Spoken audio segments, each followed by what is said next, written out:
Please join me in welcoming Dheerja. Thank you. Thanks, Tim, and thank you for having me. Very excited to be part of this community.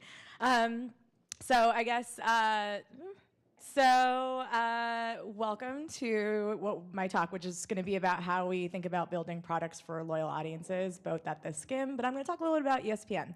So as a starting point, how many of you are familiar with theSkimm?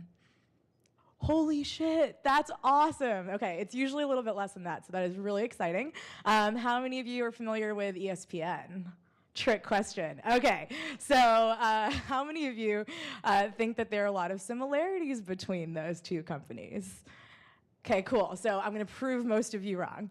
All right, so before I get started, I want to talk a little bit about kind of my background and kind of this connective tissue that I've felt throughout my career. So as Tim mentioned, I've always been in digital product development.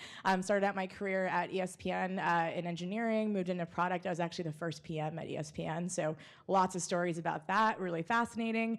Joined theSkimm when it was 10 people writing a newsletter and helped it grow over the last few years into a company of over 120 employees. But talking a little bit about ESPN. So ESPN was a super awesome experience. Worked in a lot of different products across mobile, ESPN.com, worked in a little startup within ESPN called Grantland, and it was super fun, but most importantly, I got to build for sports fans. Sports fans are so awesome to build for because they are obsessed with your products, but it's because they have this like general love for sports that is so genuine and starts from the day that they are born. So from the day that they are born, they love their team, they love their players, they love sports, they want to eat it up every minute of every day, and getting to build products for that obsessive audience base is the coolest thing in the world. So then when I joined theSkimm, what was interesting is that I got to build for an almost equally, if not differently, obsessed audience. So theSkimm, as some of you may know, is a company that helps female millennials live smarter, is what we like to say. We focus on kind of delivering information to them in a very relatable way, helping them feel confident and empowered as they go about their lives. And again, it was kind of a really natural extension of what I did at ESPN, which is thinking about an audience that wants to eat up everything that you do and figuring out how you solve their problems in a way that makes an even deeper relationship between them and your brand. And it's just been a really, really awesome journey kind of connecting the dots between those things and having that be a connective tissue. So I'm going to go over 3 things today. So the first is how we actually build products at theSkimm, the story of how we did that, and then how you can actually apply that to your products and with the way you think about building products for your audience at your company. So let's start with the story of theSkimm. So our Skimm founders were actually TV news producers. So they were producing the nightly news at NBC. They would come home late at night and talk to their friends who were women, working professionals, doctors, lawyers, bankers, what have you. And every night their friends would ask them, what's happening? Tell me what's happening in the world. What's going on? And they realized that the product that they were creating, which was the nightly TV news, was not actually reaching this audience, that there was a fundamental disconnect between the way news was being delivered and created and the way this audience actually went about their daily routines and daily lives. And so they quit their jobs and started theSkimm. And I absolutely love this founding story because I think it shows that from day one, theSkimm has had an obsession with being customer first and being user first, because it fundamentally thought about how can we fit information into somebody's routine? How can we solve their problems? How can we fit news in a way that makes sense for them and the way they go about living their lives?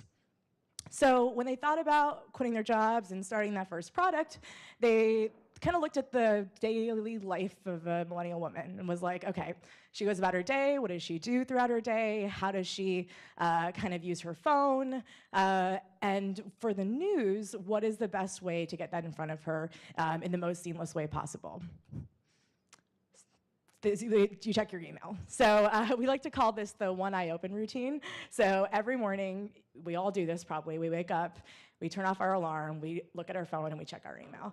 And so they started the Daily Skimm, which is our kind of anchor product, was our first product, and it's an email newsletter that focuses on delivering news right into your inbox first thing in the morning, giving you kind of a quick rundown of the headlines of what's happening in the world to get you started to go about your day. And the beauty of this really simple product and delivering it right into somebody's routine first thing in the morning is that it immediately built a habit and it built a relationship. So when I joined theSkimm a couple years later, again, it was like 10 people, a newsletter, but I would get on the phone with our users every single day for about a month, and they were obsessed with this company and this product. They would literally talk about theSkimm as if it was their best friend. They would say, you know, I wake up, I brush my teeth, I drink my coffee, I read my Skimm, I go to work. It was just part of their routine and part of their day and part of their life in a way that is really, really special and built such a strong relationship with kind of their daily routine. So once I got there, we started thinking about, okay, how do we build out new products beyond the newsletter? We built a really strong relationship with this audience. We have that habit. We have that routine with them. What do we do next? And so we spent some time, like I said, talking to them and thinking about, you know, what are all the problems that they have in their life? You know, what could theSkimm do for them? What throughout their week, throughout their day, what are the things that come up where they could use a piece of information to just feel a little bit more confident, a little bit more empowered about what's going on?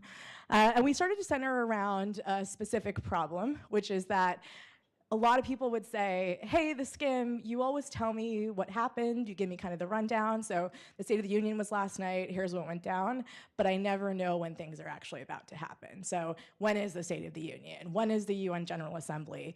When is voter registration deadline? When is the Super Bowl? When is March Madness? I'm either constantly Googling these things or a little bit behind the curve. So we started to center around this like general problem that seems like wasn't being served with traditional content, traditional media.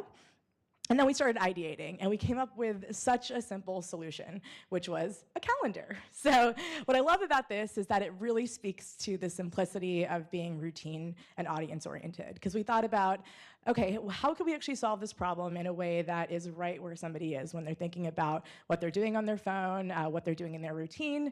And obviously, with our audience, there are three main apps they're using every single day: their email, their calendar, and their texting apps. And so we came up with this, again, really simple idea that was, let's actually just create a calendar for them that curates all of the information and all the events that are happening in the world and delivers it right to them in their actual calendar. So you can see here anything from the G7 summit to when Ramadan begins, to the Tony Awards, to the World Cup starts. These are all things that are integrated right into their actual calendar app.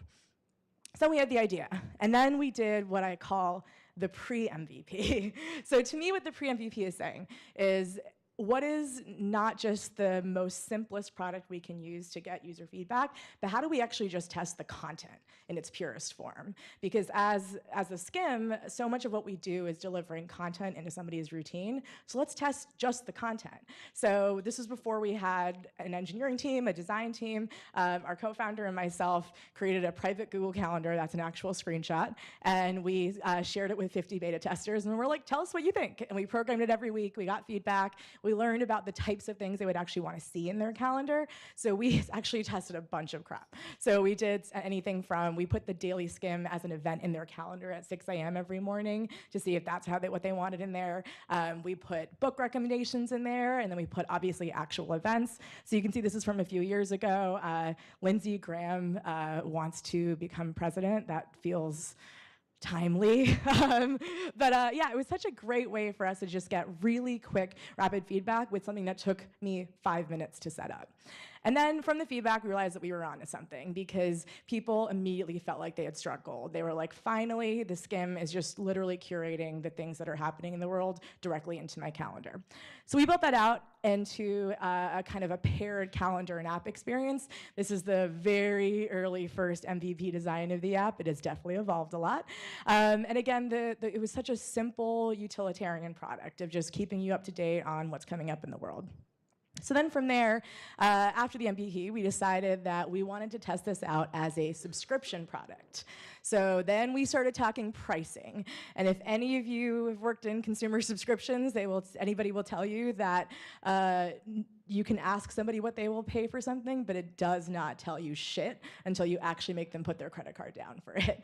So it was an interesting time in our development, because we kind of found a sweet spot where the core product was kind of ready to ship, and what was being built was the account and payments infrastructure that sat on top of that. So we decided that in parallel to building out the accounts and payments flows, we were going to test the product with a price point on it. So we got super scrappy. I threw up 5 different Squarespace landing pages with 4 different price points and 1 free price point.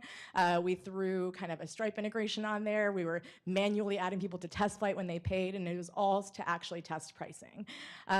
And the impetus for this was, again, people will tell you what they want to pay, but it'll never mean anything until you actually make them pay for it. But it was also because we were arguing about this for like days. I remember us just sitting in a room and I was throwing out $1, $5, $10, and we were just arguing back and forth. And it was so important for us to nail our first subscription product, right? That we decided to actually just effing test it.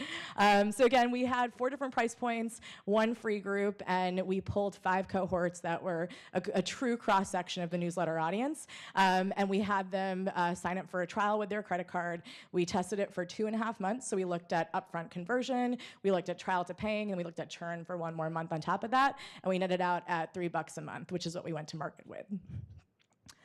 So then from there, the beauty of working at a company like theSkimm is that you don't just launch products, you activate your audience, which is like a term I now use all the time. So for us, this is all about saying we have a highly engaged audience already.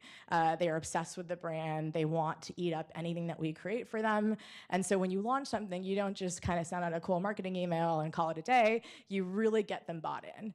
And so before launch, as we were testing out these price points, we also started to put together our community activation strategy. So theSkimm has this concept of Skimm'ambassadors. They are our super fans. There are now 33,000 of them, which is still insane for me to think about.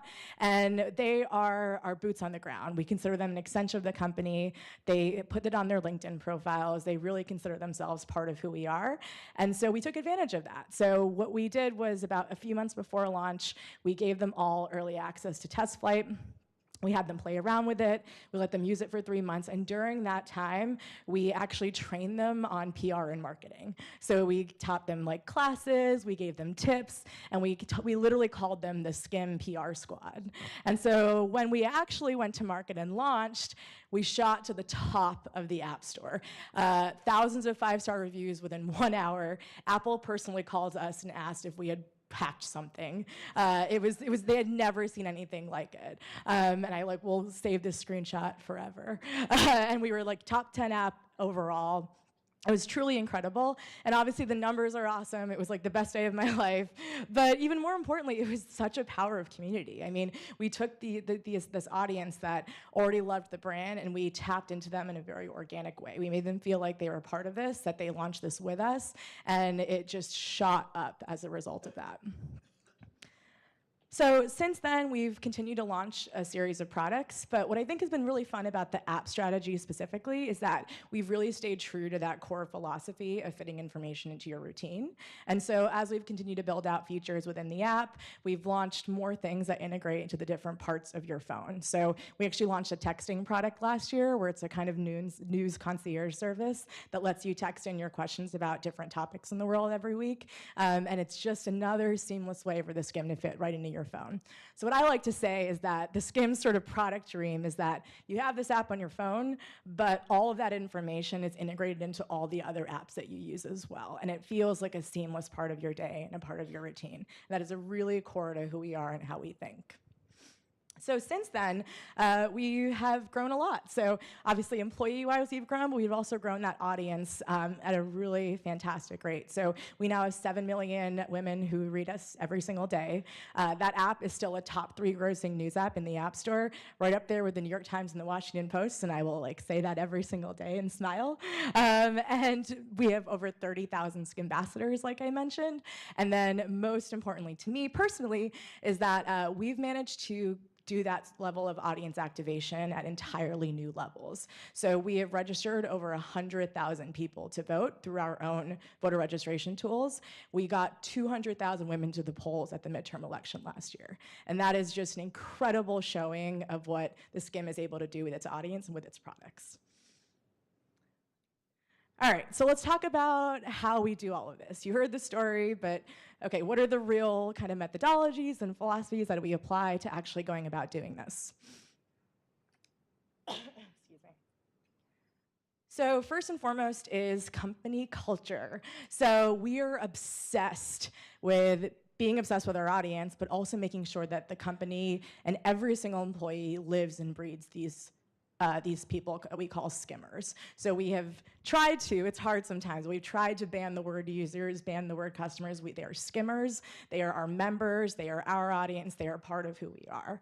And I can't emphasize enough how much like silly, seemingly frivolous things like that make such a big difference. Because today at 110 employees, I'll walk into a meeting with a sales team and they're all just talking about skimmers constantly. When we are pitching it to clients, when we are talking about building products, we are saying she and her and skimmers and what does she want and what do they say and what do they want, and we are constantly testing. And that is not just methodology, that is culture. And that is fundamental to who we are. It's fundamental to how we started back when our founders quit their jobs and created that email newsletter. And is so vital to how we think about building out products to find that continuous product market fit as we build out new offerings.